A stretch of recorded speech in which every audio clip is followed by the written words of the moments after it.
여러분 안녕하십니까? KBS 아메리카 뉴스입니다. LA 한인사회가 한인타운 선거구 단일화를 위한 대대적인 서명운동을 전개합니다. 한인회와 KYCC 등 여러 한인단체들이 연대해 타운 곳곳에서 한인과 타운 주민들의 서명을 받을 예정인데요. 10년 만의 기회인 만큼 많은 한인들의 참여가 절실합니다. 박시몬 기자가 보도합니다. 10년 만에 이루어지는 한인타운 선거구 재조정을 위한 청원 활동이 어제부터 시작됐습니다. 한인사회 정치력 신장을 위해 중요한 관건이 될 선거구 재조정을 앞두고 각 단체들의 움직임도 분주합니다. LA 한인회와 KYCC 등 한인단체를 중심으로 펼쳐지는 이번 청원 활동은 10,000명을 목표로 서명을 받아 담당 기관에 제출할 계획입니다.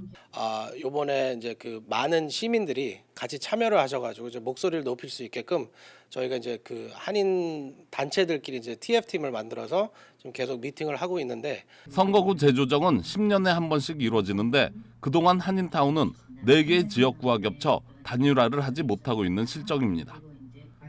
LA 선거구 조정위원회는 지난달 1일 12지구를 시작으로 15개 지역구에서 순차적으로 공청회를 진행하고 있습니다.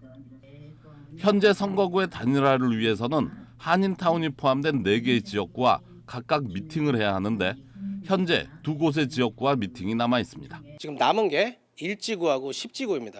그래서 저희가 이제 10지구 그 redistricting 미팅이 8월 28일 날 토요일 날 아침 10시거든요. 그래서 그때까지 적어도 10,000 시그니처는 저희가 받으려고 그래요. 온라인하고 또 페이퍼 그 종이 서명 운동을 포함해서 그래서 8월 28일 날 아침 10시에 저희가 그 모든 그 서명 운동 한 거를 커미션한테 이제 그 딜리버 할 예정입니다. 선거구 재조정에 관련된 미팅은 줌을 통해 온라인으로 진행되며 누구든지 참여할 수 있습니다. LA 한인회는 이번 선거구 재조정에 대해 지역 한인들의 관심과 참여가 뒷받침돼야 한다고 강조하며 서명에 동참해 주기를 당부했습니다. 특히 10년에 한 번 오는 기회로 이번에도 재조정이 되지 않을 경우 10년을 더 기다려야 합니다. 한인타운 선거구 재조정은 현재 change.org를 통해서도 청원을 시작했으며 다음 주부터는 한인타운의 마켓을 중심으로 직접 서명을 받을 계획입니다. KBS 뉴스 박시몬입니다. LA 카운티 셰리프에 출마한 세실 램보 LA 공항경찰국장이 오늘 LA 한인타운을 방문했습니다. 한국 국적의 어머니와 흑인 아버지 사이에서 한국에서 태어나 1살 때 미국으로 입양된 램보 국장은 자신의 정체성을 들며 아시안 증오범죄와 유색인종에 대한 치안 대책 마련을 강조했습니다. 김경일 기자가 보도합니다. 세실 램보 LA 국제공항 경찰국장이 LA 카운티 셰리프 선거에 출사표를 던졌습니다. 램보 국장은 흑인 아버지와 한인 어머니 사이에서 태어난 혼혈로 한국에서 태어나 생후 5개월 만에 미국으로 입양됐습니다. 램보 국장은 LA 카운티 셰리프 경관으로 시작해 셰리프 부국장에 이어 지금은 전국에서 2번째로 큰 LA 국제공항 경찰국장으로 33년간 공직 생활을 하고 있습니다. 램보 국장은 아시안 혐오, 증오 범죄가 끊이질 않고 있어 한인들의 불안과 우려를 잘 알고 있다며 증오 범죄 척결에 힘을 실을 수 있도록 한인들의 지지를 호소했습니다. My experience in Asian Crime Task Force, we connect with the API community, particularly the Korean American community here in Koreatown. Folks from our community promote people in our community and continue that communication. 또한 램보 국장은 투명한 LA 카운티 셰리프국 만들기, 부패 경찰관 색출, 노숙자 문제 해결, 낮은 범죄율 등 주민들의 안전과 셰리프의 변화를 강조하고 있습니다. 한인들의 지지 발언도 이어졌습니다. 강석희 전 어바인 시장, 태미킴 어바인 부시장, 벤팍 한인사법집행협회 회장, 스티브강 한인민주당협회 회장은 역사상 최초의 LA 카운티 셰리프를 만들기 위해 힘을 보태겠다고 밝혔습니다. 커뮤니티의 그런 그 보안 이런 문제에 대해서 적극적으로 치프 램보 국장과의 그런 그 대화를 통해서 한인 사회에 좀 더 그 간극을 좁히는 그런 기회가 있으면 더 좋겠다. 유권자 운동 캠페인 또는 여러 후원 행사를 열어서 한인들과의 또 이런 원투원 미팅도 이어갈 것으로 저희는 계획을 하고 있습니다.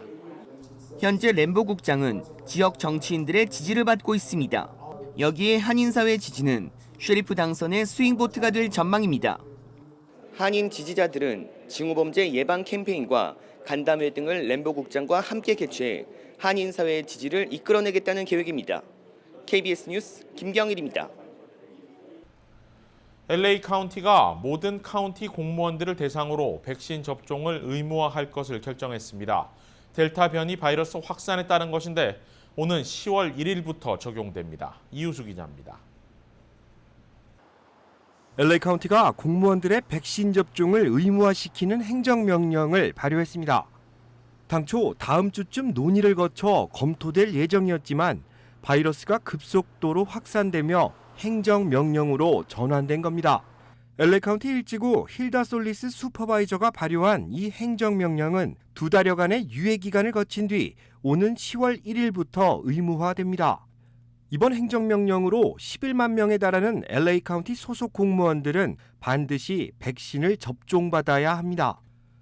지병 등 의학적인 문제 또는 종교적 신념에 따라 백신 접종을 거부할 수는 있지만 나머지는 예외를 두지 않습니다. 힐다 솔리스 슈퍼바이저는 최근 확산세를 거듭하고 있는 델타 변이 바이러스를 억제시키기 위한 불가피한 조치라고 밝혔습니다.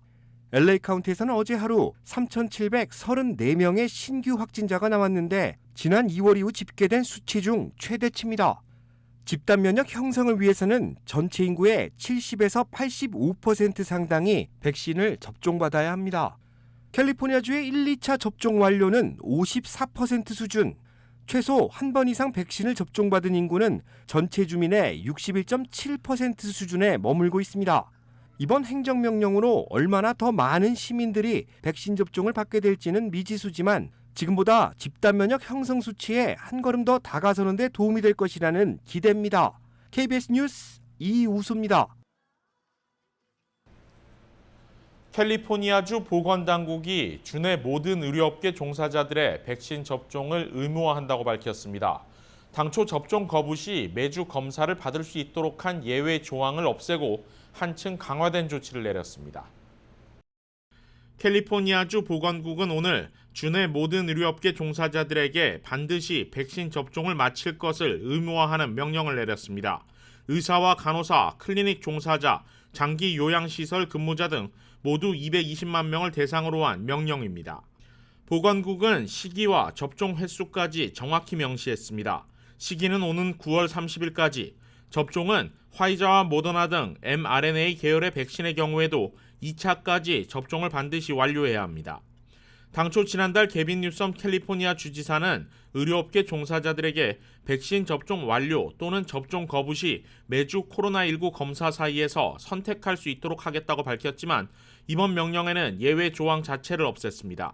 보건국은 또 이번 의무화 조치에 병원과 모든 보건요양시설을 출입하는 모든 사람들에게도 반드시 백신 접종 증명 또는 코로나19 음성 판정 증명을 할 것도 포함시켰습니다.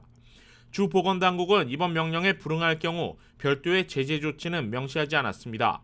하지만 코로나19 확산이 심각한 상황에서 강화된 조치인 만큼 접종 거부는 사실상 어려울 것으로 분석됩니다.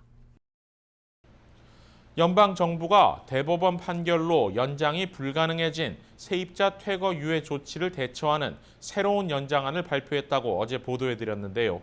곧바로 건물주와 집주인들을 중심으로 이에 반발하는 소송이 제기됐습니다. 엘라베마주와 조지아주의 전미부동산 중개인협회 NAR 지부는 어제 워싱턴 DC 연방지법에 퇴거 유예 조치 연장을 취소해달라는 긴급 청원을 제기했습니다. 정치 전문 매체 폴리티코는 소송을 제기한 NAR 지부가 집주인을 대표하는 단체라고 부연했습니다. 이 같은 소송은 앞서 연방정부가 지난달로 만료된 세입자 퇴거 유예 조치 연장 대신 새로운 내용의 유예 연장안을 발표하면서 이미 예견되어 왔습니다. 연장의 핵심 기준을 코로나19로 인한 경제적 어려움이 아닌 델타 변이 확산에 따른 보건 방역 위험에 맞추고 시행 지역도 전국이 아닌 위험 지역별로 제한한 것인데 발표가 나오자마자 꼼수 연장이라는 지적이 쏟아졌습니다. 앞서 연방 대법원이 의회 승인 없는 퇴거 유예 추가 연장이 불가하다는 판결을 내렸기 때문입니다. 연방정부가 세입자들에게 지원금이 돌아갈 때까지 시간을 벌려는 의도로 풀이되지만 당장 지방법원이 대법원 판례를 근거로 이를 불허하는 긴급 명령을 내릴 가능성이 커졌습니다. 제약사 모더나가 자사의 코로나19 백신이 2회 접종을 모두 마치고 6개월이 지난 후에도 93%의 예방 효과를 유지한 것으로 나타났다고 밝혔습니다. 모더나는 오늘 2분기 실적을 발표하면서 이 같은 내용의 3상 임상시험 최종 분석 결과를 함께 공개했다고 블룸버그 통신 등이 보도했습니다. 93%의 예방 효과는 모더나 백신의 초기 예방 효과인 94%와 거의 차이가 없는 수준입니다.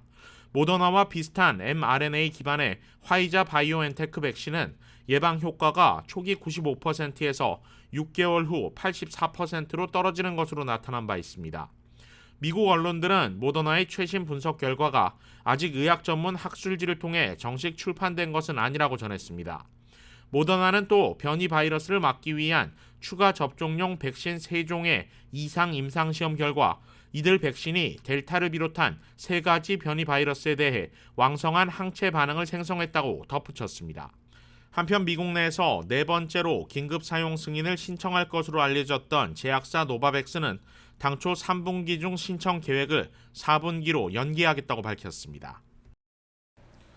뉴욕시가 16일부터 식당 등 실내 다중이용시설 입장 시 코로나19 백신 접종을 증명하도록 의무화했습니다. 그런데 많은 사람들이 접종 증명을 어떻게 하는지 몰라 어려움을 겪을 것으로 예상됩니다. 백신 접종 증명 어떻게 하는지 제휴사 뉴욕 KBTV 보도로 알아봅니다. 대표적인 백신 접종 증명 방법에는 뉴욕주의 모바일 증명서인 엑셀시오르 패스 또는 이번에 뉴욕시가 새로 출시한 모바일 접종 증명 앱 NYC 코비드 세이프를 이용할 수 있습니다. 이들 앱은 애플 또는 안드로이드 앱스토어에서 모두 다운로드할 수 있습니다. 이 같은 앱 사용이 번거롭다면 백신 접종 때 받은 CDC에서 발급한 종이 접종 카드 또는 공식 예방접종 기록 사본을 보여줘도 됩니다. 뉴욕주의 엑셀시오로 앱은 뉴욕주에서 접종을 받은 사람들의 공식 기록을 찾아 예방접종을 증명하는 고유한 QR코드가 포함된 통행증을 발급합니다. 이 코드는 백신을 완전히 접종한 후 15일 후에 생성되며 개인의 휴대폰에 저장하거나 인쇄할 수 있습니다. 그러나 엑셀시오르 패스에서 개인의 백신 접종 기록을 찾으려면 백신 등록부 상의 이름과 생년월일, 우편번호, 접종받은 카운티를 확인하는 인증 절차를 거쳐야 합니다. 때문에 접종기관이 입력한 백신 등록부 상의 정보와 사용자가 입력한 모든 정보가 일치하지 않을 경우 백신 접종 기록을 볼 수가 없습니다. 뉴욕시가 출시한 코비드 세이프 앱은 첫 번째 접종 후부터 예방접종 카드상의 얼굴 사진 또는 접종 기록 등을 보여줍니다.